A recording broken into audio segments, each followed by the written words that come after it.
Hello and welcome. Today, we are going to tackle a challenge that, let's be honest, probably keeps a lot of you up at night, and that is, how do you keep your Kubernetes clusters perfectly in sync when they're spread out across multiple clouds?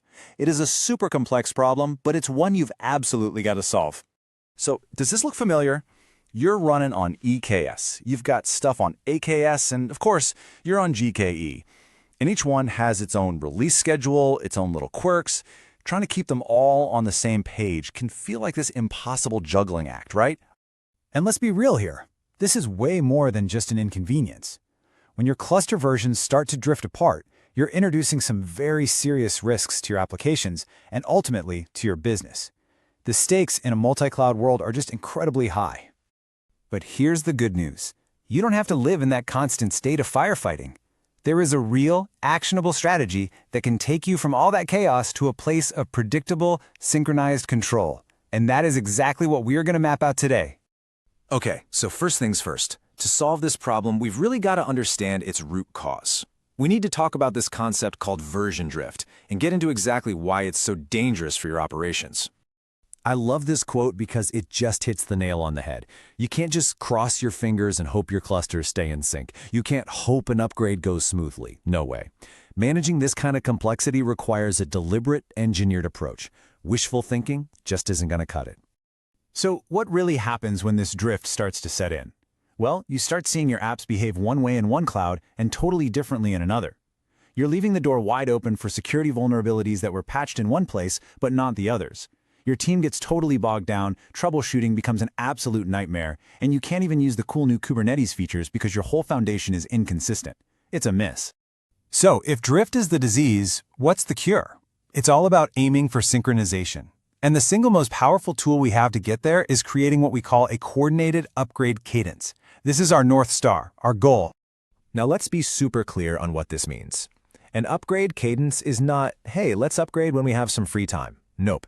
It is a formal, predictable, recurring schedule, like, say, every single quarter, where the whole organization agrees this is when we apply version upgrades across every environment and every cloud. And what's really cool about this slide is just how stark the contrast is. On the left, you've got the reactive approach. Every upgrade is an emergency, a high-stress scramble packed with risk. But over on the right, with a scheduled cadence, the effort becomes predictable, totally manageable, and the risk just plummets. You're basically turning a crisis into just a routine part of the job. Okay, so we've set the goal, a scheduled cadence. But the big question is, how do you actually do it? So let's get into the heart of this explainer, the practical, step-by-step strategy for actually pulling off these synchronized upgrades. This is your blueprint. You can take this huge, daunting task and break it down into a really logical four-step process. First, everyone aligns on a single target Kubernetes version for all the clouds. Second, and this is huge, you always upgrade your non-production environments first. Third, you stagger the production rollout, never do it all at once. And finally, you validate everything and finalize the whole process. And this just shows you perfectly how those four steps map onto a real-world 12-week quarter. You see, the first couple of weeks are all about planning. The next month is dedicated to upgrading and testing everything in non-prod. Then, the month after that is for that slow, careful, staggered production rollout. And you leave the last few weeks for validation and, learning lessons for the next cycle. Now, a great strategy isn't just about having a plan to move forward. It's about being prepared for when things inevitably go wrong. And that's why building robust safety nets, I'm talking comprehensive testing and rock-solid rollback plans, is totally non-negotiable. So before you even dream of upgrading production, you need a serious testing checklist. Are your apps compatible with the new version? Does performance hold up? Have you run security scans? Do your integrations with things like cloud load balancers and storage still work? And maybe most importantly, can you still see what's happening? Are your monitoring and alerting systems working? And here's the thing that's so crucial. A rollback plan is not something you sketch out on a napkin during an emergency. It absolutely has to be a formally documented and, this is the key part, a tested procedure. You have to know for sure that you can get back to a safe, stable state if an upgrade goes south. And a real trustworthy rollback plan has very specific parts. You need pre-upgrade snapshots of your infrastructure. You need really clear triggers that define what a critical failure actually is. You need the exact sequence of commands documented, and you know what? Ideally, you automate it. And finally, you need a plan to tell everyone who needs to know what's happening.